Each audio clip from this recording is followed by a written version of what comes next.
Yannick Marcil prétend que les athées militants sont comme les prosélytes religieux. Selon lui, les uns et les autres veulent brimer la liberté des autres et ils font du prosélytisme. Marcil écrit « Mais surtout, mon ami, en ridiculisant et en méprisant les gens qui ont la foi, tu renies leur liberté à mener leur vie comme ils l'entendent. Tu fais preuve du même prosélytisme que tu condamnes. » Alors d'abord, non, encore une fois, ce n'est pas là que se situe la position des athées militants. Ils ne cherchent pas à nier la liberté de religion et de conscience. Non, ils cherchent à montrer que les religions ne sont pas crédibles. Aussi bien, s'ils arrivaient à montrer que les religions ne sont pas crédibles, ce ne serait pas un argument valable contre la liberté de religion, mais inversement, brandir le droit d'adhérer à une religion, ce n'est pas un argument pertinent pour prouver la crédibilité de celle-ci. Invoquer un droit, c'est-à-dire quelque chose qui n'a de pertinence que sur le plan éthique et politique, pour prouver quelque chose sur le plan épistémique, c'est un sophisme. Et j'ajoute que ce n'est pas parce qu'on a le droit de faire quelque chose qu'on a raison de le faire. Alors que vous ayez le droit de croire quelque chose n'est pas la preuve que vous avez raison de le croire. En fait, en disant que les athées militants font la même chose que les religieux prosélytes, on limite la comparaison à un point précis.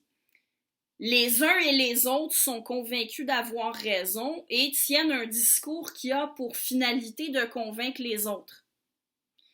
Mais si ce point de comparaison suffisait, on pourrait aussi comparer les platistes avec ceux qui donnent des arguments pour prouver la rotondité de la Terre.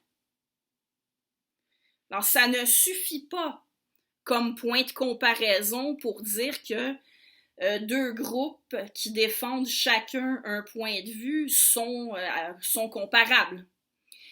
Et pour en revenir à l'athéisme militant, Yannick Marcil néglige certains facteurs qui font en sorte qu'on ne peut pas comparer les athées militants aux prosélytes religieux. Alors, premièrement, j'en parle depuis un moment, les athées militants ont des arguments rationnels qui se situent sur le plan épistémique. Certains de leurs arguments sont basés sur des faits scientifiques, alors que bien souvent les prosélytes religieux n'en ont pas. Et ils font plutôt appel à des considérations qui ne sont pas d'ordre épistémique, comme la liberté de religion ou d'autres droits. Où ils invoquent le danger de la théorie de l'évolution parce qu'elle éloignerait les gens de la foi, de la morale. Ce ne sont pas des arguments d'ordre épistémique, ça. Ceci dit, certains religieux prosélytes prétendent avoir des arguments rationnels et même scientifiques pour prouver la crédibilité de leur religion. Et quand des athées comme Dawkins ou Harris ont affaire à de tels croyants, ils ne cherchent pas à les faire taire ni à les fuir. Au contraire, ils les écoutent et ils leur répondent. C'est d'ailleurs un autre point sur lequel Yannick Marcil semble faire erreur. Il projette sur les athées militants sa conception à lui. En effet, à propos de ceux qui vivent leur foi de façon ostentatoire, pour reprendre le même mot que Marcil, il prétend avoir la même position que les athées militants. Il écrit « J'ai une méfiance de principe envers le prosélytisme idéologique, tout comme toi », en s'adressant à son ami athée militant. Eh bien, il a tort de se comparer avec les athées militants sur ce point-là, parce qu'à tout le moins, les athées militants connus sont loin d'empêcher ou de chercher à empêcher les croyants prosélytes de s'exprimer. Au contraire, ils acceptent de participer à des débats publics avec eux. Et en participant à de tels débats, ils participent à donner aux croyants prosélytes la possibilité de se faire entendre. La prétention que c'est s'opposer à la liberté des autres d'argumenter pour essayer de prouver qu'on a raison, c'est une idée d'Yannick Marcel. Ce n'est certainement pas l'idée de Richard Dawkins, ni celle de Sam Harris, ni celle des athées militants en général. En fait, en acceptant de débattre avec des religieux, les athées militants font ce que fait quiconque a bien compris les fondements philosophiques de la liberté d'expression. Ah oui, ils sont convaincus que les gens religieux ont tort. Mais en vertu des fondements de la liberté d'expression, même si on a d'excellentes raisons d'estimer que quelqu'un a tort, on doit le laisser s'exprimer. Et la meilleure attitude, c'est d'échanger avec lui et de lui dire pourquoi on estime qu'il a tort.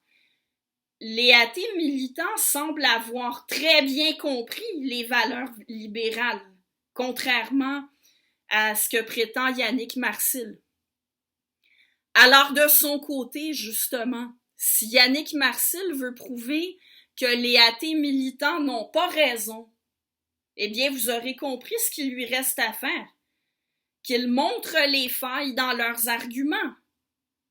Parce que faire ce qu'il fait dans son texte, c'est-à-dire écrire que ça le fait chier, pardon pour la grossièreté, mais c'est ce qui est écrit dans le texte.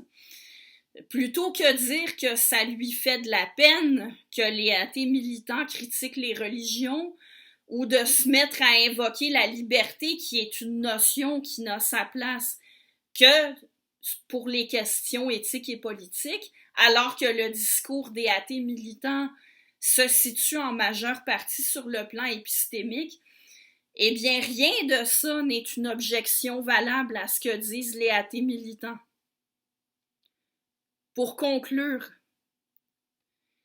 Marcel invoque un argument pour lequel j'ai déjà expliqué en quoi il est un sophisme, quand il écrit que l'athéisme militant est méprisant envers celles et ceux qui ont la foi, alors que plusieurs de ces personnes furent également de grands rationalistes et scientifiques.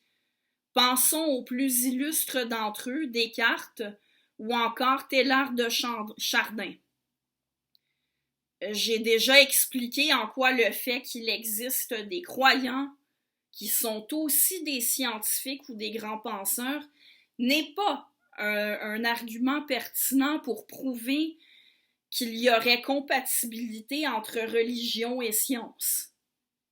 Alors, je vous invite à retourner à la capsule où j'en parle pour écouter ou réécouter l'explication, mais on ne prouve pas que la religion et la science ne sont pas incompatibles, simplement en pointant le fait qu'il existe des scientifiques croyants. Bref, les arguments qu'on retrouve dans ce texte de Yannick Marcel, ce sont des lieux communs, ce sont des sophismes qui sont à éviter dans le cadre d'une discussion qui aurait pour objet la question de si la religion et la science sont compatibles.